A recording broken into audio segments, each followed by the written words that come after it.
What I'm going to share tonight is going to ruin some very big plans if it's taken seriously. So what I'm telling you is extraordinarily dangerous. This is, if you were to rank this on a scale of 1 to 10 of sensitive, compartmented intelligence, information, this is as high as it goes, 10. You know, I was told my wife, my children, my grandchildren would be killed along with me if I ever mentioned this. This was all planned and known with malice aforethought, and it's all a lie. And they know about it, but they're not telling you because they want to keep you in the dark. This gets into some issues that are going to make me very unpopular with some folks. I don't care. I mean, we don't have time for that. I don't care if you like me, love me, hate me. People got to know the truth on this. I want to be really clear that when this I'm sharing is, I would not do it if I didn't think it could be avoided. I would just keep my mouth shut and retire.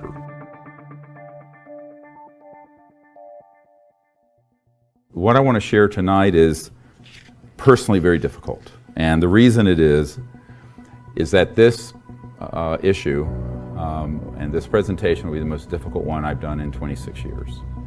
I'm accustomed to giving folks bad news. So this is very, very bad news. And I'm not saying that to be at all melodramatic. I'm telling you what the truth is.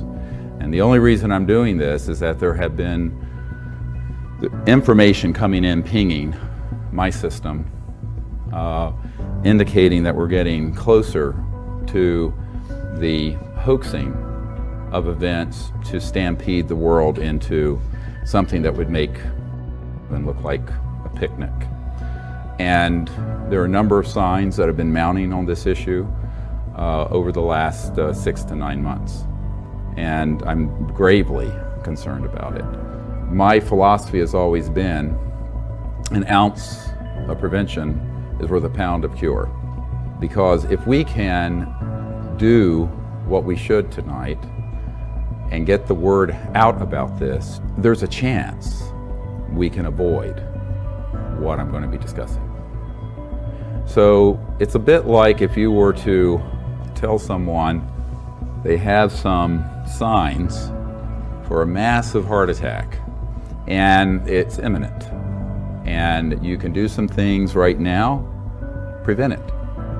You can ignore it and have it and have a code blue where the heart stops and you have to be resuscitated. My goal here, using that medical analogy a little further, is to avoid the attack. And in this case, it would not be a medical emergency. It would be a national security and global emergency orchestrated by people who have been planning this since the 1950s. So what I'm going to be discussing is what in the parlance of the Pentagon, CIA counterintelligence programs is known as a false 𝖈𝖍𝖆𝖈, or a deceptive 𝖈𝖍𝖆, or indication and warning. And some years ago, I had a meeting with the head of the Defense Intelligence Agency and General Patrick Hughes, and the focus of that briefing, which was quite extensive, was to give him information so that he would not be deceived in the event of a false or deceptive 𝖈𝖍𝖆, indication and warning. And so you have people who often, you would think, who would have knowledge of these issues, and it turns out they do not. And then there are other people who should have nothing to do with something this sensitive, who are running the projects outside constitutional oversight of the President, the Congress, and their appointees, and of we, the people, most importantly. I want to be really clear that when this I'm sharing is, I would not do it if I didn't think it could be avoided. I would just keep my mouth shut and retire. I think we can avert this. I think that we can avoid the heart attack, as it were, using the analogy I used earlier. And that's why I'm standing here before you.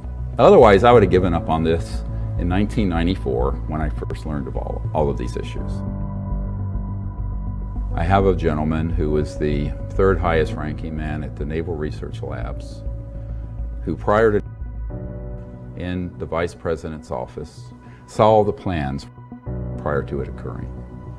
He's deceased, as I'm talking about it now. I did not talk about it for years.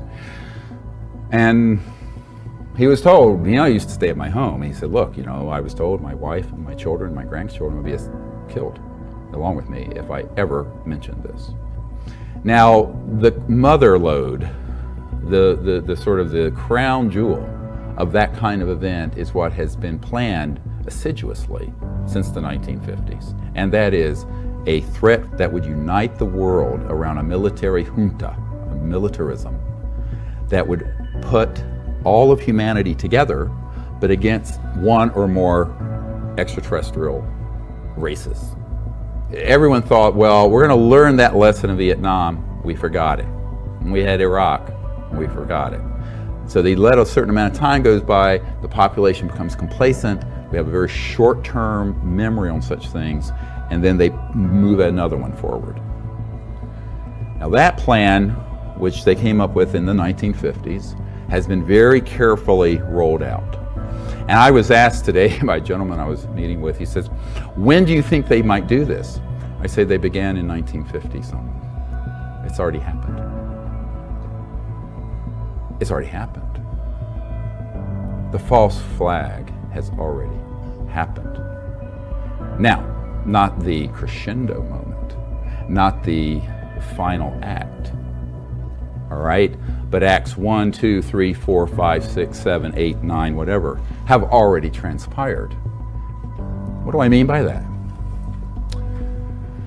What I mean is, these operations figured out that the psychological warfare value of this subject was such that they could set up events that are completely hoaxed, beginning in the 50s and 60s, that would convince people that those events were of extraterrestrial origin, alien, when they were not. And so blur the lines between the actual ET activity and the human stagecraft, as it's called, that most people, including people at the White House, wouldn't know the difference. The problem is certainly not UFO subculture, and certainly not the media. No one in government I know, for the most part, has a clue. Even mid-level people, functionaries within the majority intelligence committee, MAGIC, M-A-J-I-C, that runs these operations, do not know about this. This is why Admiral 𝖕𝖊𝖘, the first CIA director when it was formed in 1947, took the place of the OSS, said in a letter that the secrecy surrounding UFOs was a threat to the national security. This is why Eisenhower said the secrecy, unwarranted secrecy is what he said. It could be a threat to our democracy and our way of life. And they were referring to this dynamic. But the problem is, in that vacuum of secrecy, extreme, illegal, unacknowledged special access projects, which is what they're called, at a compartmented level. I was talking to a gentleman today about this. At least 21 levels, compartments, past the level of the president. 21 levels. That you have a permanent infrastructure that has evolved or spun off from the legitimate government, but that is embedded within the corporate sector, the intelligence community, and the military sector, that has run amok viciously of our liberties and our freedoms. And we'll get into this also. This gets into some issues that are going to make me very unpopular with some folks. I don't care. I mean, we don't have time for that. I don't care if you like me, love me, hate me. People got to know the truth on this.